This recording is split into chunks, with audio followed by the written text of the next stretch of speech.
Magandang araw sa inyo, anumang oras nakakarating yung ating video. Habang inaantay natin yung pasero, pag-usapan naman natin yung ating signal light. Kailan ba dapat tayo nagsisignal light? Anong importansya ng signal light? Una, ang signal light po, dapat ginagamit natin yan before tayo dumating doon sa kanto na lilikuan natin. Halimbawa, may kanto, bago dun sa pupuntahan natin, huwag muna tayo magsisignal light. Bago dun sa kanto na lilikuan natin, baka may unang kanto, hindi natin kailangan muna mag-signal light.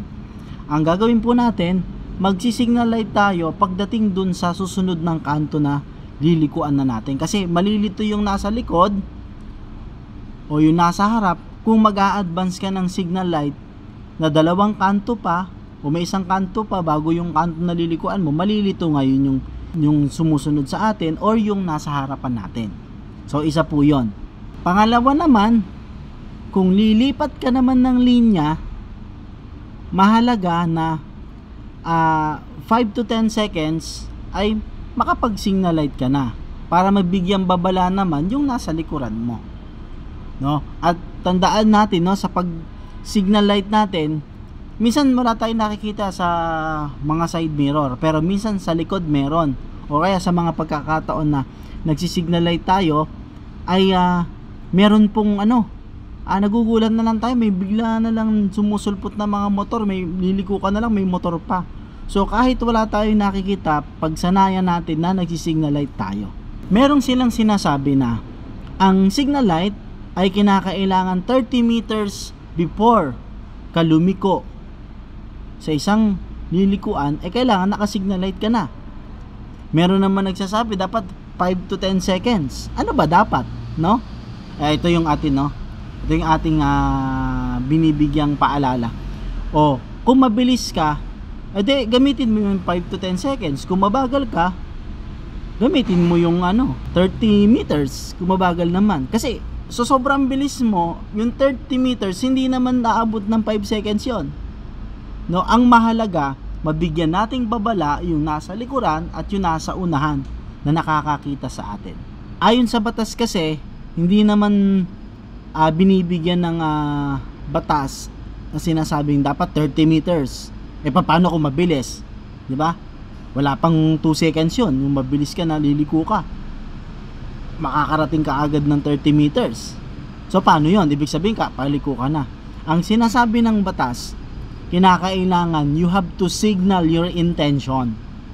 So kung mabilis ka, ito ang suggestion namin, mag-signal light na ahead of you bago pa yung kanto na lilikuan mo, malayo pa lang, i-signal na natin yung intention.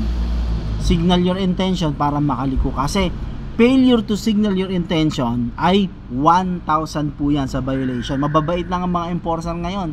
Pag hindi nag-signal light, hindi naman nila hinuhuli, pero 1,000 po yan sa violation. Isang senaryo na pinapakita yung pagliko sa kaliwat kanan. Ano bang importansya nung signal light natin, no? Signal light, nakikita na ikaw ay pupunta sa kaliwa. Ito yung driver seat, no? Pagka naman ang signal light mo mali, kagaya niyan. Ang signal light mo, naka-signal light ka rito or dito, pupunta ka naman pala dito. So yun yung sample na ipinakita natin na para kung bakit napakahalaga ng signal light, para hindi magkalituhan yung mga driver kung saan pupunta yung bawat isa. O tandaan hindi common naka-signal light ka, may karapatan ka ng lumiko. Tignan natin kung pinagbibigyan tayo or libre yung lilipatan natin. Minsan sa mga pagkanan natin may mga motor, minsan sa paglipat natin ng linya may nakadikit, hindi naman tayo pinagbibigyan, malapit na malapit, hindi tayo pwedeng lumipat, no? Hindi ang signal light nagbibigay sa'yo ng karapatan na lumipat ka na kaagad. Kailangan clear ayon sa batas, sa RA 4136. Kailangan safe ang paglipat mo, clear yung lilipatan mo bago ka lumipat kahit na naka-signal light ka pa, no? Road and Machine Care, laging magtagubilin sa pagbiyahe, laging maging caring sa pagmamaneho. Muli po, salamat sa Diyos. Tutunan ka sa ating channel, kailangan kang mag-subscribe, no? Subscribe ka naman para sa mga susunod updated ka sa ating mga paalala na inilalabas sa ating mga social media accounts. Salamat sa Diyos.